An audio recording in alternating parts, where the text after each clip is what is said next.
Hot అంశాలపై debate news బెంచ్కి స్వాగతం. రాష్ట్రంలో జరుగుతున్న తాజా పరిణామాలు, వాటి వెనకాల ఉన్న రెండో కోణం మాట్లాడిన ప్రస్తుతం మనతో పాటు ఉన్నారు పురుషోత్తం రెడ్డి, రాజకీయ విశ్లేషకులు. నమస్తే. నమస్తే సార్. ఈవేళ ప్రధానంగా గత 3-4 రోజుల నుంచి చూస్తే కొత్తగా వైఎస్ఆర్ కాంగ్రెస్ పార్టీకి సంబంధించి గొడ్డలి పార్టీ అనే పేరుని పదే పదే చంద్రబాబు, ఇటు లోకేష్ పిలవడం ప్రారంభించారు. కార్యకర్తలందరినీ అలాగే పిలవమంటున్నారు. అంటే రాబోయేటటువంటి రోజుల్లో కూడా అదే పాయింట్తో ముందుకు వెళ్ళాలనుకుంటున్నారు. దీన్ని ఎలా చూస్తారు? ఇది ఒక సాంస్కృతికమైన దాడి. కానీ దాడి చేసే వాళ్ళు గమనంలో పెట్టుకోవాల్సింది సమాజం కూడా కొంత విజ్ఞత ఉంటుంది. గొడ్డల పార్టీ అని ఎందుకు వస్తా ఉంది? వివేకానంద రెడ్డి గారి మర్డర్ చుట్టూ నడుస్తుంది. వివేకానంద రెడ్డి గారి మర్డర్ కేసులో సుప్రీంకోర్టు, సిబిఐ లేకపోతే సిబిఐ కోర్టు ఈ కేసుకు సంబంధించి 3 ఒక నిర్ధారణ అయితే చేసినాయి. అదేంటి? వైఎస్ జగన్మోహన్ రెడ్డి గారిని, భారతి గారిని విచారించాల్సిన అవసరం కూడా లేనని తేల్చేసినాయి. పేర్లు చెప్పరు కానీ అదనపు విచారణ చేయాలని సునీత గారు కోరుతున్నారు. బహుశా వాళ్ళిద్దరినే విచారించాలనేది టార్గెట్ మాట్లాడటంలో కనపడతాం. అది అవసరం లేదని విచారణ సంస్థ విచారణ పూర్తయిన తర్వాత చెప్తాను. విచారణ ముందు చెప్తే ఏదైనా అనొచ్చు. వాళ్ళు విచారణ పూర్తి చేశారంటే వాళ్ళంటూ ఒక కంక్లూడ్కి వచ్చారని అర్థం. అట్లాంటి కంక్లూడ్ చెప్పినారు. కాబట్టి కోర్టులు, కింది స్థాయి కోర్టు నుంచి సుప్రీంకోర్టు వరకు విచారణ కూడా అవసరం లేనటువంటి వ్యక్తులకి ఆ పేర్లు ఆపాదిస్తే ప్రజలు ఎలా తీసుకుంటారనేది ఒకటి చూడాలి. 2, ఈ గొడ్డల పార్టీ అని ఇప్పుడు మీరు మాట్లాడుతున్నారు. ఇదే సమయంలో కత్తి డాలు పెట్టాడని ఒక ఆయన అరెస్ట్ చేసి రాష్ట్రంలో చెప్తున్నారు, శ్రీహరి గారిని. అంతే కదా, శ్రీహరి గారిని అరెస్ట్ చేసింది నాకు తెలిసి బయటికి వినిపిస్తున్న పేర్ల వరకు చంద్రబాబు గారి చేతుల్లో కత్తి పెట్టి ఏదో పోస్ట్ పెట్టాడు అని నేను చూడలేదు. బట్ అలిగేషన్స్ అవి వస్తున్నాయని చెప్పి పెడుతున్నారు. దానికి బాధ్యుడు శ్రీహరి గారు ఇంకా చాలా సంథింగ్ ఇట్లా చేస్తున్నారు.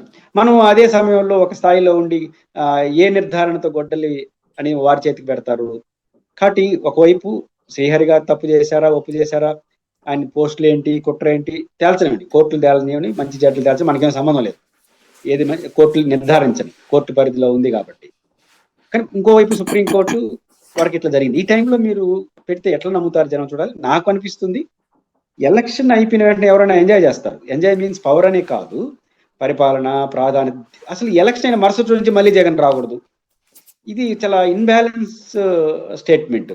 ఎందుకంటే ఇంకొక 5 ఏళ్ళు ఉండగా మళ్ళీ జగన్ రావద్దు. జగన్ రావద్దనేది మీకు గెలిపించారు 24లో.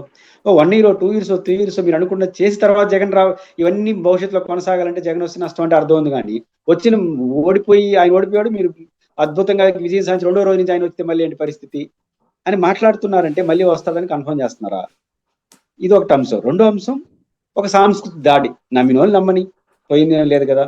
అంటే జగన్మోహన్ రెడ్డి గారు లేవనెత్తే అంశాలు కావచ్చు, పాలసీలు కావచ్చు, ఏమి చర్చనీయాంశం కాకుండా వ్యక్తిగత విషయాలు, గొడ్డలని ఇంకోటని తల్లి చెల్లికి అన్యాయం, ఈ కల్చరల్ అసాసినేషన్ ఎక్కువ చేస్తున్నారు. ఇది ఒక రకంగా కొన్ని సందర్భాల్లో పనిచేస్తుంది. అన్ని చోట్ల పనిచేస్తుందని నేను అన్నగాని కొన్ని సందర్భాలు పనిచేస్తుంది. కాబట్టి ఒక సాంస్కృతిక దాడి మొదటి నుంచి వైఎస్ కుటుంబం మీద జరుగుతూనే ఉంది. ఇప్పుడు కూడా అదే ప్రయత్నం చేస్తున్నారు. వైసీపీ వాళ్ళు కొంత ఎనిమిది చేయలేదంటే చేసుండొచ్చు. బట్ నా పాయింట్ ఏంటంటే ముఖ్యమంత్రి గారి స్థాయిలో, మంత్రుల స్థాయిలో దీన్నే టార్గెట్ చేస్తే జనం నమ్ముతారా? ఒకటి కన్ఫ్యూజ్ చేయొచ్చు, దాడి చేయొచ్చు, నేను కాదన్ను, కొంత మీ ప్రయోజనం రావచ్చు. అల్టిమేట్ గా ప్రజలందరూ ఇప్పుడు మీరు ఏం కోరు, జగన్ ఎందుకు వద్దు అంటే మీరు బాగా పరిపాలిస్తున్నారు కాబట్టి వద్దు, మీరు అనుకున్నవన్నీ చెప్పారు కాబట్టి వద్దు, అంతే తప్ప ఆయన గొడవలు పెట్టుకున్నాడు వివేకానంద రెడ్డి మర్డర్ కేసు కాబట్టి ఆయన వద్దు అంటే ఎవడు యాక్సెప్ట్ చేయడు. మీరు ఎందుకు కావాలో చెప్పండి, మీరే ఉండాలి ఎందుకు చెప్పండి. మీరు లేకపోతే రేపు జగన్ వస్తే ఏమవుతుందో చెప్పండి. ఈరోజు సంక్షేమ పథకాలు కావచ్చు, రాజధాని కావచ్చు, డెవలప్మెంట్ కావచ్చు, ఏదైతే మీరు మోడల్ అనుకుంటున్నారో ఆ మోడల్ జగన్ వస్తే ఆ నష్టం జరుగుతుంది కాబట్టి వద్దు జగన్ అంటే అది నమ్మితే జనం ఓటేస్తారు. కానీ మీరు ఏం పరిపాలిస్తున్నారు, జగన్ వస్తే ఏమి నష్టం జరుగుతుంది, గతంలో ఏం జరిగింది అనే చర్చనీయాంశం చేయకుండా నేరుగా గొడ్డలి, ఇవన్నీ హత్య రాజకీయాలు, సైకో, ఈ పదాల చుట్టూ నడిస్తే కొంతకాలం తర్వాత అది మీకే నెగటివ్ అవుతుందని ప్రభుత్వం గుర్తించాలి. అంటే అమరావతి విధ్వంసం చేశాడు, పోలవరాన్ని విధ్వంసం చేశాడు, చివరికి గొడ్డలితో అటు మర్డర్లు, ఇటు పక్కన తల్లి చెల్లిని వదిలేసినటువంటి వాడు, ఇటు వ్యక్తిగా అట్లాంటోడు, వ్యవస్థగా అయితే ఇవన్నీ నాశనం చేసేవాడు. కాబట్టి జగన్ వలన నాశనమైన విధ్వంసం జరిగిన దాన్ని ఇంకా కాపాడడానికి చాలా సమయం పడుతుంది అన్నటువంటి చంద్రబాబు గారు పదే పదే చెప్పుకొస్తున్నది. ఇవాళ మేడే మీటింగుల్లో కూడా అదే చెప్పుకొస్తున్నారు. నేనంటే సాయి గారు 29 చెప్పండి ఆ మాట అంటే ఇప్పుడు ఎందుకు తొందర? ఇంకా 4 మీరు అధికారంకి వచ్చిన మరుసటి రోజు నుంచి ఎవరు అడిగారు మిమ్మల్ని? ఏమైనా భయాలు సిస్టమ్ ఏం లేవు కదా. 29 ఎలక్షన్ ముందు చెప్పండి, ఈ డెవలప్మెంట్ జగన్ గారు ఆటంకం వద్దు అని చెప్పండి, బాగానే ఉంటుంది. డే 1 నుంచి ఈ రోజు నుంచి అంటే ఆ రోజు ఒక రోజు చెప్తే నమ్మరు కాబట్టి ఈ రోజు నుంచి చెప్తే 5 ఏళ్ళు చెప్తే నమ్ముతారు అంటున్నారంటే మీ వాదనలో బలహీనత ఉన్నట్టే కదా. కృత్రిమంగా ప్రజల్ని మానసికంగా యాక్సెప్ట్ చేయించే వ్యూహాత్మక వైఖరి తప్పు అని అనుకోవడానికి వీలేదా? కాబట్టి ప్రభుత్వం మీ వాదనలు హేతు 3 ఏళ్ళు మీరు బాగా పరిపాలించుకొని ఈ పరిపాలన నష్టం వస్తుంది జగన్ అంటే నమ్మే వాళ్ళు నమ్ముతారు. డే 1 నుంచి జగనొద్దు అంటే అది ఎట్లా సాధ్యం? రెండోది, విధ్వంసం ఎక్కడ చేశాడు జగన్? పోలవరం. ఎట్లా అంటారు పోలవరం విధ్వంసం అని? ఒకే మాటలు యాడ్ చెప్పి డయాఫ్రమ్ వాల్ డ్యామేజ్ కావడం విధ్వంసం అంటారు. మిగతా స్లో ప్రాసెస్. అది కేంద్ర ప్రభుత్వం డబ్బులు ఇవ్వడంలో మనకున్న ఆర్థిక పరిస్థితి ఇవన్నిటిని దృష్టిలో పెట్టుకుని జరగచ్చు. అది పెద్ద విధ్వంసం కాదు, స్లో అవ్వచ్చు. విధ్వంసం ప్రతి డయాఫ్రమ్ వాల్ జగన్ పీరియడ్లో జరిగిందని ఏ నిర్ధారణకు వచ్చారు మీరు? మీ పీరియడ్లో ఏం జరిగిందని ఆయన అంటున్నాడు. ఆయన కొన్ని కారణాలు చెప్తున్నారు, మీరేం కారణం చెప్పరు. అంటే రావడం కాంట్రాక్ట్ పని ఆపేసినాడు ఇవి తప్ప టెక్నికల్ పాయింట్స్ జోలికి జగన్ వెళ్ళినట్టు మీరు వెళ్ళట్లా. టెక్నికల్ పాయింట్స్ ఏమేమి అక్కడ అంటున్నాడు, ఆయన చెప్పింది నిజమా పక్కన పెడదాం. కానీ మీరు టెక్నికల్ అసెట్ చేయట్లా. జగన్ వచ్చినాడు, అవి ఆపేసినాడు, ఇవి ఆపేసినాడు, పోలవరం ఆపేసినాడు కాబట్టి కొట్టుకోపోయింది. ఇది యాక్సెప్టబుల్ కాదు. ఒకవేళ డయాఫ్రమ్ వాళ్ళు జగన్ పీరియడ్లోనే కొట్టుకోపోయింది నిర్లక్ష్యం అంటే మీ దగ్గర ఏజెన్సీలు ఉన్నాయి, చట్టపరమైన చర్యలు ఆ రోజు ఇంజనీరింగ్ పైన వ్యవస్థ పైన చేయొచ్చు కదా. ఇక్కడ పోలవరం విధ్వంసం ఏ ప్రాతిపదిక అంటాం? అమరావతి రాజధాని విధ్వంసం ఏమి లేదు, ముందుకు తీసుకెళ్లేదు. అది వాస్తవం, ముందుకు తీసుకెళ్లేదు. మీరు అనుకున్న ప్రాజెక్ట్ ని ముందుకు తీసుకెళ్లేదు. అది ఓపెన్ గానే చెప్తున్నాడు ఆయన. మీరేం చెప్పాల్సిన అవసరం లేదు. అమరావతి విధ్వంసం చేశాడు జగన్ అని మీరు చెప్పాల్సిన అవసరం. మొన్న కూడా అమరావతి ప్రాజెక్టు సాధ్యం కాదు, ఈ మావిగనని ముందుకు తీసుకొచ్చాడు. అంటే అమరావతి పట్ల ఆయనకున్న స్పష్టత చెప్పేస్తున్నాడు. కాబట్టి ఇంక మీరు దాని అమరావతిలో మోహన్ రెడ్డి వ్యతిరేకం అని ప్రత్యేకంగా మీరు చెప్పాల్సిన అవసరం ఉంది. కాబట్టి దీంట్లో విధ్వంసం ఏముంది? జగన్ గారు అమరావతిలో చేసిన విధ్వంసం కాదు, స్లో అయిపోయింది. ప్రయారిటీ అది సాధ్యం కాదని చెప్పాడు ఆయన. ఇప్పుడు కూడా అదే అంటున్నాడు. ఆయన మాటలతో సమర్థిస్తాం వ్యతిరేకిస్తాం పక్కన పెడితే ఆయన చేస్తున్నాడు దీంట్లో విధ్వంసం. ఈ రెండు చూపించేసి జగన్ విధ్వంసం. వివేకానంద రెడ్డి గారి కేసు కోర్టులే ఆయన విచారణ అవసరం లేదు, కోర్టులే విచారించాల్సిన అవసరం లేదని ముందుకు వచ్చిన తర్వాత ఇంకా ఆయన గొడ్డలకి ఎట్ట కారణం అవుతాడు? కాబట్టి చెప్పడానికి జరుగుతున్న పరిణామాలకు మధ్య పొంతన కుదరట్లేదు కదా. రైట్. ఒక ప్రధానమైనటువంటి అంశం ఏంటంటే లోకేష్ మొన్ననే వర్కింగ్ ప్రెసిడెంట్గా బాధ్యతలు స్వీకరించారు.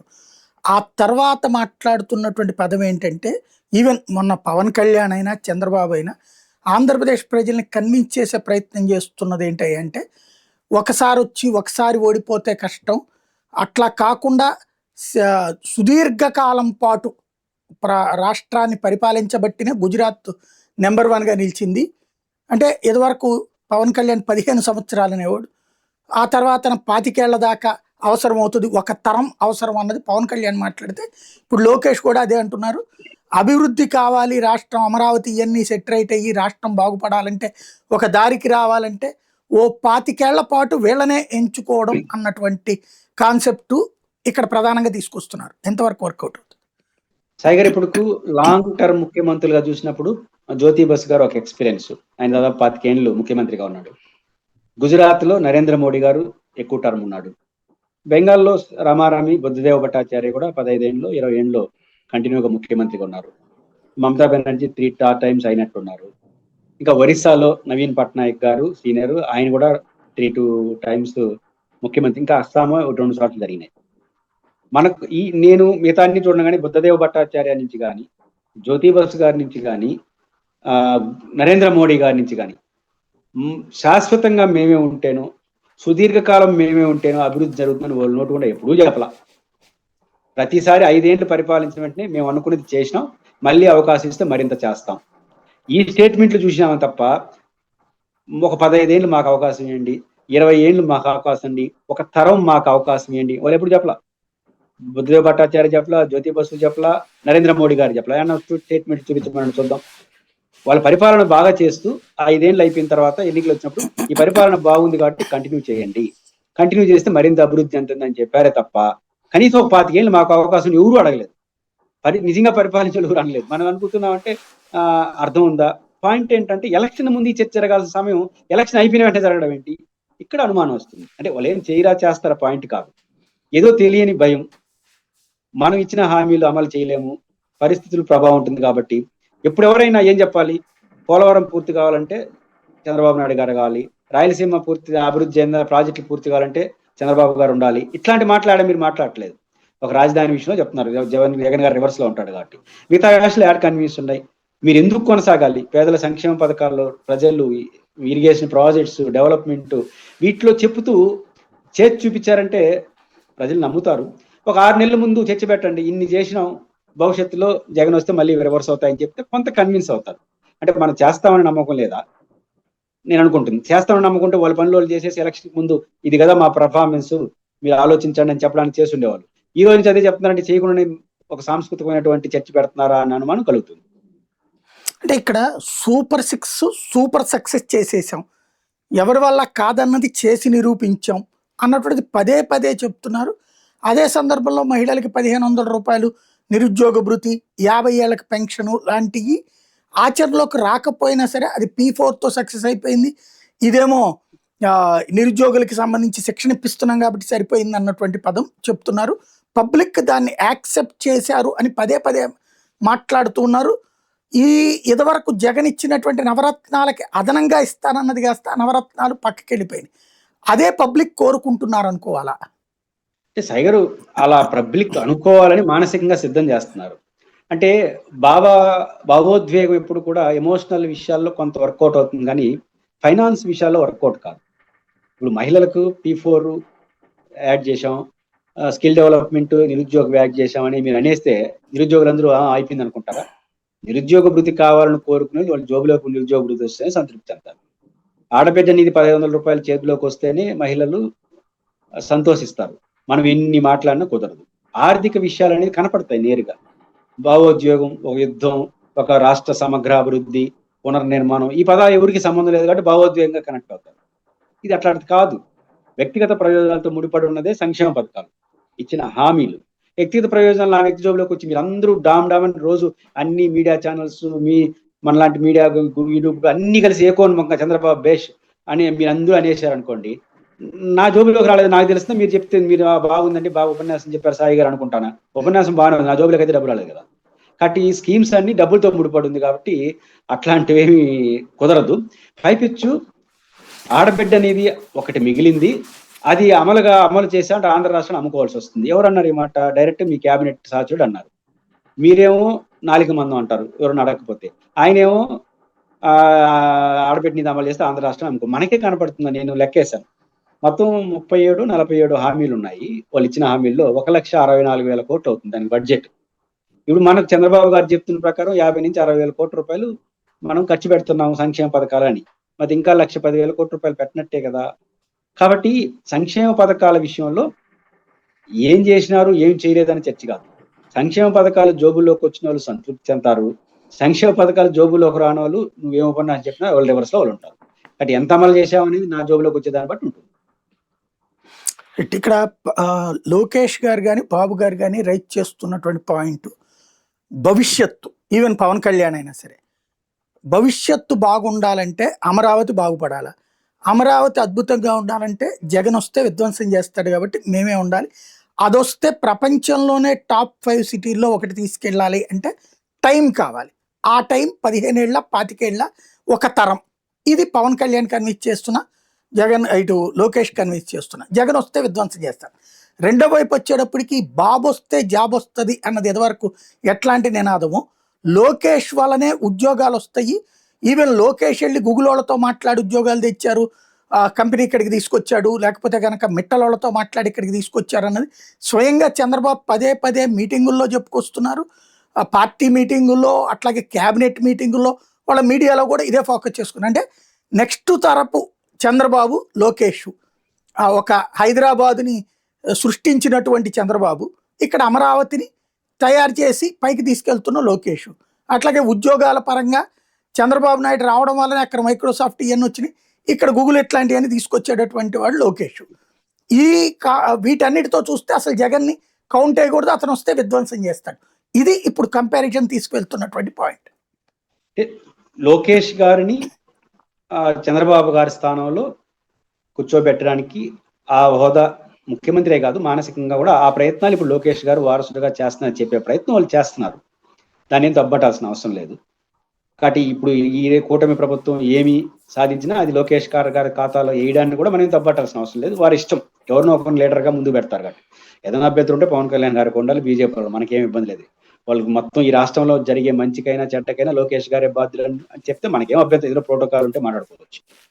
బట్ ఇప్పుడు రాజధానిని ఒక రూపంలో తీసుకురావాలంటే హైదరాబాద్ 400 ఏళ్ళు అయింది అని 400 ఏళ్ళు మీరే ఉంటారా? జరిగే పని అది ఏమన్నా? కాబట్టి 25 ఏళ్ళు ఉంటే సెట్ అయిపోతుందని ఎట్టంటారు? కాబట్టి బేసిక్ గా అమరావతి రాజధాని అయినా ఇంకోటైనా ప్రజలందరూ అది మాకు కావాలనే పద్ధతిలో నిర్మిస్తే, డిజైన్ చేస్తే చంద్రబాబు గారు రాజకీయంగా పక్కకు పోయినా, తెలుగుదేశం ఓడిపోయినా కంటిన్యూ అవుతుంది. ఇప్పుడు పోలవరం ఎవరు అంజయ్య గారు ప్రారంభించారు, ఆలోచించారు. తర్వాత రాజశేఖర రెడ్డి గారు, తర్వాత కిరణ్ కుమార్ రెడ్డి గారు, రోసయ్య గారు, మళ్ళీ చంద్రబాబు గారు, జగన్ గారు, మళ్ళీ చంద్రబాబు గారు. ఎవరైనా పోలవరాన్ని ఆలస్యం అవుతుంది తప్ప అది అవసరం లేదని మాట్లాడగలుగుతున్నారా? మాట్లాడలేరు. అట్లా డిజైన్ ఉండాలి. అంటే ఈ మనం తీసుకున్నటువంటి రాజధాని అనేది ఈ రాష్ట్రానికి అంటే మీరు చెప్పడం కాదు, ప్రజలు కూడా భావించాలి. అలాంటి డెసిషన్ తీసుకున్నారనుకోండి, మీరు రేపు 29లో ఓడిపోయినా కూడా జగన్ గారు కూడా దాన్ని కొనసాగించక తప్పదు. అట్లాంటి స్టాండ్ మెయింటైన్ చేయండి. కాబట్టి మనం ఉన్న ఎప్పుడు కూడా రాజకీయ పార్టీ ఎట్లా చేయాలంటే, మనం ఓడిపోయినా కూడా దాన్ని రద్దు చేయలేని పరిస్థితిలో ఉండాలి. ఇప్పుడు జగన్ గారు కొన్ని సృష్టించారు కదా, గ్రామ సచివాలయ వ్యవస్థ, దాంట్లో లోపాలు, కొంతమంది తీసేయడాలు, కూడికలు తీసేసలు పక్కన పెడతాం. వాలంటీర్ సిస్టమ్, వాలంటీర్లు తీసేసి ఉండొచ్చు, కానీ ఇంటింటికి వెళ్ళే పెన్షన్ ఆపగలిగినారా? ఏదో రూపంలో ఇస్తున్నారు కదా. అంటే జగన్ గారు సృష్టించారు. జగన్ గారు అంటే మీకు పడదు, కానీ కొనసాగిస్తున్నారా లేదా? చాలా విషయాల్లో, విద్యుత్ ఒప్పందాల్లో చాలా విషయాల్లో జగన్ గారిని కంటిన్యూ అవుతున్నారు కదా. అంటే ఎట్లుండాలంటే పరిపాలన, చంద్రబాబు గారు పట్టిసీమ తీసుకొచ్చారు, జగన్ గారు వచ్చి రద్దు చేయలేదే, సాధ్యం కాదే. కాబట్టి ఏదైనా సరే మనం తీసుకున్న ప్రాజెక్టు, దాని డిజైన్ అన్నది మనం రాజకీయ ప్రత్యర్థి అధికారంకి వచ్చినా కూడా మార్చలేని విధంగా డిజైన్ చేయాలి, పునాదులు వేయాలి. దాని మీద చదిపెట్టండి, మీరున్నా లేకపోయినా కొనసాగుతుంది. అలా కాకుండా మేము మొత్తం చేసేస్తాం, బిల్డింగ్లు కట్టేస్తాం, అన్ని కట్టేస్తాం, ఒక కలుపు తీసుకొచ్చేస్తాం, ఆ తర్వాత జగన్ వచ్చినా ఏం చేయవు, అది కుదరదు. ఇప్పుడు ప్రభుత్వం సాయి గారు హైదరాబాద్ లో ఫైనాన్స్ మన హైటెక్ సిటీ చంద్రబాబు కాలంలో రూపాంతరం చెందింది కాదను. ఫైనాన్స్ డిస్ట్రిక్ట్ ఎవరి పీరియడ్ లో వచ్చింది? రాజశేఖర రెడ్డి గారి పీరియడ్ లో. శంషాబాద్ ఎయిర్పోర్ట్ ఎవరి పీరియడ్ వచ్చింది? Rajasekhara Reddy period. Outer ring road వచ్చింది. ఇవన్నీ రాజశేఖర రెడ్డి గారు అనుకోకపోతే వచ్చుండేటివా? మీకు హైటెక్ సిటీ వచ్చింది కాబట్టి ఉంటుందా? కానీ హైటెక్ సిటీ అనే చుట్టూ మాదాపూర్ అవన్నీ రావడం వల్ల దాని కంటిన్యూషన్ గా ఇంకొక వ్యవస్థను సృష్టించాల్సిన పరిస్థితి వచ్చింది. దానికి రవాణా కోసం ఎయిర్పోర్ట్లు వచ్చేసినాయి. అంటే ఇక్కడ వేసిన విత్తనం, ఆ మాటకు వస్తే హైటెక్ సిటీ శంకుస్థాపన జనార్దన్ రెడ్డి చేసినాడు, 6 నెలలు ఉన్నాడు, ఆయన లేడు. అంటే ఎవరు చేసినా ఎవరు చెప్పినా అదొక అనివార్యం ఈ వ్యవస్థకు అనే రీతిలో కానీ ఏర్పాటు చేస్తే చంద్రబాబు గారు రాజకీయంగా అధికారంలో ఉన్నా లేకపోయినా కంటిన్యూ అవుతుంది. అలా అది మీరు వేసే పునాదులు బలంగా లేకుండా 25 ఏళ్ళు ఉంటే 30 ఏళ్ళు రాజధాని నిర్మాణం చేసేస్తారు, బిల్డింగ్లు కట్టేస్తారు. కొత్తగా వచ్చిన ముఖ్యమంత్రి జగన్ గారు లేదా ఇంకొకరు నాకు ఇష్టం లేకుండా పోకుండా వేరే చోట నుంచి పరిపాలిస్తా నుంచి ఒక అడుగు ముందుకెళ్ళి మళ్ళీ డిస్టర్బెన్సే కదా. 25 ఏళ్ళ తర్వాత అయినా కూడా కార్యాలయాన్ని మార్చకపోవచ్చు. కాబట్టి ఇంత సంకుచితమైన ఆలోచన ఎందుకోసం అర్థం కాదు. డిజైన్ కరెక్ట్ గా ఉండాలి. ప్రత్యర్థి అయినా కొనసాగించే వాతావరణాన్ని సృష్టించడం పేరు శ్రద్ధ పెట్టడం మానేసి ఇట్లాంటి ఉపన్యాసాల ప్రయోజనం ఉండదు. మరొకటి ప్రధానంగా పబ్లిక్ ని కన్విన్స్ చేస్తున్నదే కాదు, కార్యకర్తలను కన్విన్స్ చేయడం. నేను పవన్ బాగున్నాం, అదే సందర్భంలో కింద కూడా బాగుండాలి, ఆ గ్రౌండ్ లెవెల్లో ఖచ్చితంగా సమన్వయం చేసుకు తీరాలి, హోర్డింగుల గురించినో ఫ్లెక్సీల గురించినో గొడవలు పడద్దు. అంటే ఈ మధ్య కాలంలో జనసేన వాళ్ళు గొడవ, లేకపోతే తెలుగుదేశం వాళ్ళు కొన్ని చోట్ల గొడవ, వీటిని కన్విన్స్ చేసే ప్రయత్నం చేస్తున్నారు. దాంతో సర్దుకుని ఉంటారా వీళ్ళు? సాయి గారు, రాజకీయాలంటే అధికారం, హోదా, ఇది ఇంపార్టెంట్. సేవ చేయడానికైనా సేవ్ చేసుకోవడానికైనా రెండింటికి పవర్ అనేది ఇంపార్టెంట్. మేము బాగున్నాం, ఎవరు బాగున్నారు? చంద్రబాబు నాయుడు గారు బాగున్నారు, పవన్ కళ్యాణ్ గారు బాగున్నారు, లోకేష్ గారు బాగున్నారు. బాగున్నారనే పక్కన ముఖ్యమంత్రి, ఉప ముఖ్యమంత్రి, కేబినెట్ మంత్రి కూడా ఉంటుంది కదా. మీరందరూ బాగున్నారంటే మీరు కూడా అట్లాంటి పదవులు ఏదైనా ఇస్తే వాళ్ళు బాగుంటారు. రాజకీయాల్లో అవకాశాలు అవసరాలే తప్ప ఇంకేముంటాయి? సేవ చేయాలన్నా సేవ్ చేసుకోవాలన్నా రెండింటికి అధికారం అనేది ముఖ్యం కదా. కాబట్టి ఆ అధికారం మీ చేతిలో ఉంది, మీరు బాగున్నారు. ఒక ఉప ముఖ్యమంత్రి, ఒక కేబినెట్ మంత్రి, ఇన్ఫ్లుయెన్స్డ్ మినిస్టర్, మీకేంటి ఇబ్బంది?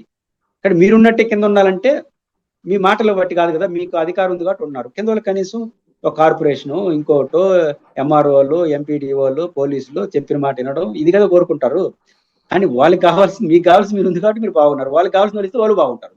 కాబట్టి మీరు బాగున్నారు కాబట్టి కిందంతా బాగుండాలంటే అంత సులభం కాదు. కాబట్టి 3 పార్టీలు కదా, తెలుగుదేశంలో 36 సమస్యలు ఉన్నాయి కదా, అవకాశాలు రాని వాళ్ళు బాధపడుతున్నారు కదా. రాజకీయాలు ఇది సహజం. అంటే మేము బాగున్నామంటే మీరు బాగున్నారంటే, మీరు బాగున్నారు, అధికారం ఉంది, బాగున్నారు, వాళ్ళు బాగలేదు.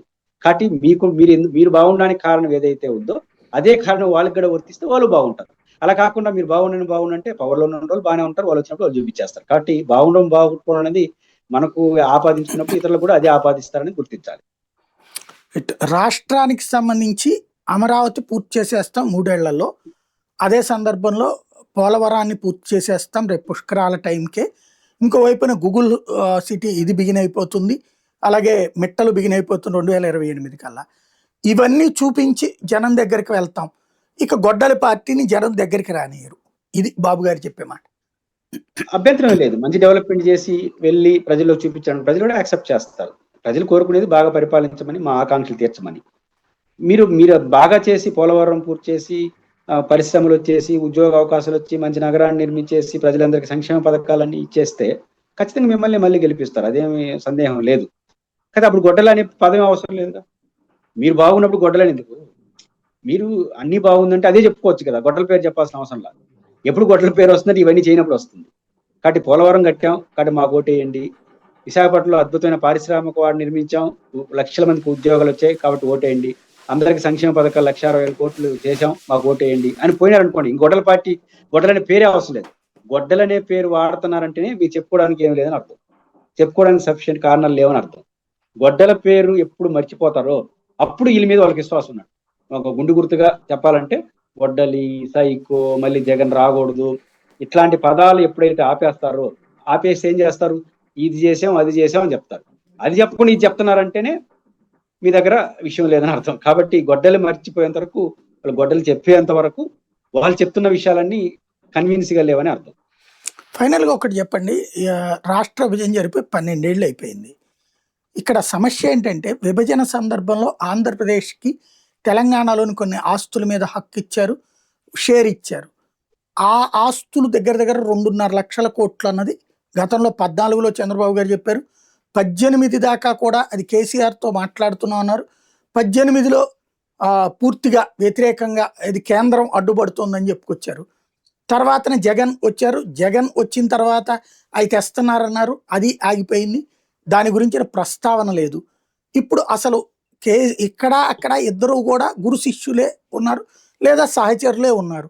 అసలు ఆ డబ్బుల గురించి కానీ అప్పట్లో అయితే ఇదేది చలసాని గారు లాంటి వాళ్ళు ఇంకోళ్ళు ఎవరో మాట్లాడుతుండేవాళ్ళు.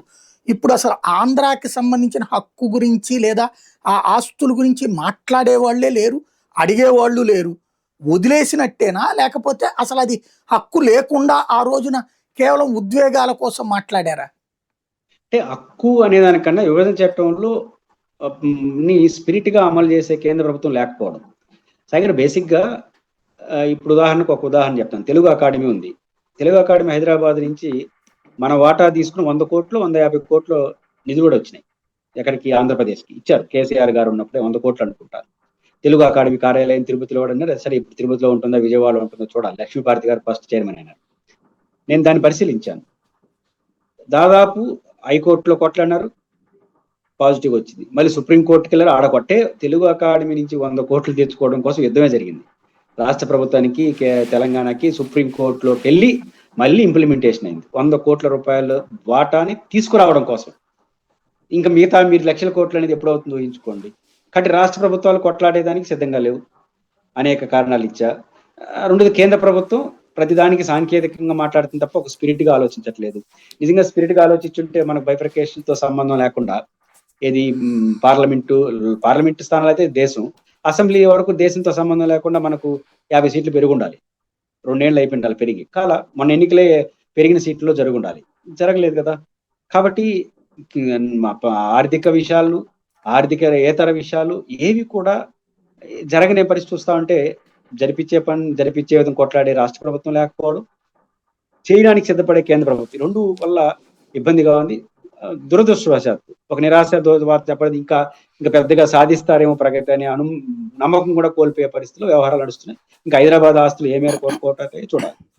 నియోజకవర్గాల పునర్విభజన అనేది యాక్చువల్గా అయితే సరే, మన బిల్లు ఆగిపోయింది, అది పక్కన పెడితే యాజ్ ఫర్ నామ్స్ కూడా విభజన చట్టంలో నియోజకవర్గ ఏది జనాభా లెక్కలు పూర్తవగానే ఆంధ్ర తెలంగాణకి మాత్రం నియోజకవర్గాల పునర్విభజన జరగాలన్నటువంటిది దాంట్లో మెన్షన్ చేయబడింది.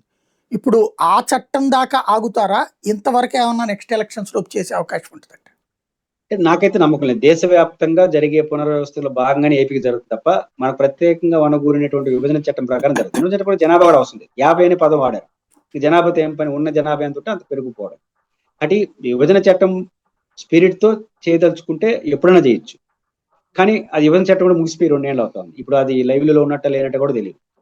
కానీ నాకున్న జనరల్ అసెస్మెంట్ తో దేశవ్యాప్తంగా జరిగే డివిజన్స్ తోనే ఆంధ్రప్రదేశ్ లో కూడా డివిజన్ జరుగుతుంది తప్ప ప్రత్యేకంగా ఆంధ్రప్రదేశ్ కి డివిజన్ జరిగే పరిస్థితి నాకైతే కనపడలేదు. Right, thank you very much అండి. ఇది పరిస్థితి. ఓవరాల్గా రాజకీయం రాబోయే 25 ఏళ్ళు తామే చెయ్యాలన్నటువంటిది చంద్రబాబు గారి సంకల్పం, లోకేష్ గారి సంకల్పం, పవన్ కళ్యాణ్ గారి సంకల్పం.